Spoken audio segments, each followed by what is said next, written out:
आपसे मेरा निवेदन बस इतना है कि हमारे सनातन संस्कृति से जुड़ी हुई ऐसी जानकारियों को शेयर करने में, लोगों तक पहुंचाने में मेरी हेल्प ज़रूर कीजिए और कम से कम अपने 2 दोस्तों के साथ इसे शेयर ज़रूर कीजिए ताकि लोग इन चीज़ों का फ़ायदा उठा सकें। आप जो मेरे सामने पौधा देख रहे हो, आयुर्वेद में सबसे ज़्यादा इस्तेमाल होने वाला ये पौधा है। इंटरनेट के ऊपर ये पौधा छाया रहता है और इंटरनेट के ऊपर ऑनलाइन बिकने वाली दवाइयों में, हर्ब में सबसे पहला नंबर इस पौधे का आता है। अगर आप एक सिंपल सा सर्च गूगल के ऊपर मारोगे, मोस्ट यूज्ड हर्बल मेडिसिन, तो इसका नाम सबसे ऊपर आएगा। आप इसको करके देख सकते हैं।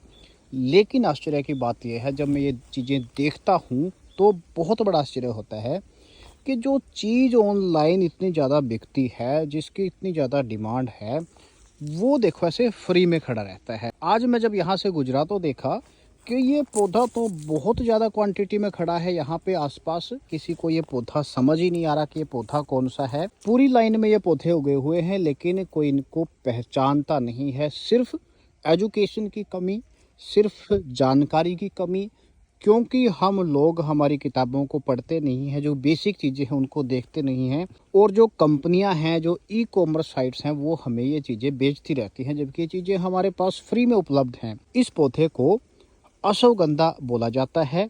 इसको इंग्लिश में विटेनिया सोमनीफेरा के नाम से जाना जाता है। इस पौधे के अगर यूज की मैं बात करूं, ये पौधा कम से कम भी 20 से ज़्यादा बीमारियों में इस्तेमाल किया जाता है। अगर आपको दिमाग से जुड़ी किसी भी तरह की समस्या है, नींद आने की समस्या है, इंसोमेनिया की समस्या है, आपको बहुत ज़्यादा इरिटेशन रहती है, आपको बहुत ज़्यादा छोटी छोटी बातों पे गुस्सा आता है, आप फोकस नहीं कर पाते, आपकी मेमोरी ठीक नहीं है, चीज़ें याद नहीं रख पाते, तो इस पौधे का इस्तेमाल आप कर सकते हैं। कैसे इस पौधे का इस्तेमाल किया जाता है वो भी आप सुन लीजिए। आपको क्या करना है, ये पौधा आप जड़ से उखाड़ लीजिए। इसके ऊपर जो हरी पत्तियां हैं इनको आप छोड़ करके इस पौधे को अच्छी तरह से साफ़ करके सुखा लीजिए और इसका एक फाइन पाउडर बना करके इसकी 3 से 5 ग्राम की मात्रा रात को सोने से पहले हल्के गर्म दूध के साथ, मलाई उतार करके आप दूध लोगे, उसके साथ आप लेना शुरू कर दीजिए। अगर इनमें से कोई भी समस्या आपको है तो आप पहले दिन से ही इसमें इम्प्रूवमेंट आपको देखने को मिलती है। यदि आपके पास ये पौधा बहुतायत मात्रा में है तो आप सिर्फ इसकी जड़ का इस्तेमाल कर सकते हैं। इसकी जड़ का पाउडर आप ले सकते हैं। अगर सिर्फ जड़ का पाउडर आप लोगे तो उसकी तो बाज़ार में बहुत ज़्यादा कीमत है, बहुत ज़्यादा महंगा मिलता है।